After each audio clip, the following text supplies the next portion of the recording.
সেদিন বানিয়েছিলাম chicken bun. আমার বাচ্চারা অনেক পছন্দ করে এটা। আমি মাঝে মাঝেই বানাই। তো আমি চিকেনের প্রিপারেশান অনেক সময়ই করে রাখি।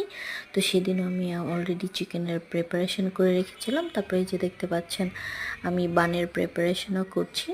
আমি বানের জন্য ডোটা বানিয়ে রেখেছিলাম, তারপরে এর মধ্যে চিকেনের পুরটা দিয়ে তারপরে আবার কিছুক্ষণ সেট হওয়ার জন্য রেখে দিয়েছিলাম। তো আমি নিজেই ভিডিও করছিলাম বলে আমি চিকেনের পুর ভরার ভিডিওটা করতে পারিনি, সরি ফর দ্যাট। তারপরে যে দেখতে পাচ্ছেন আমি এগ ইয়োগটা লাগিয়ে তারপরে তিল দিয়ে তারপরে ওভেন প্রি হিট করে রেখেছিলাম, তারপরে আবার হিট করতে দিলাম।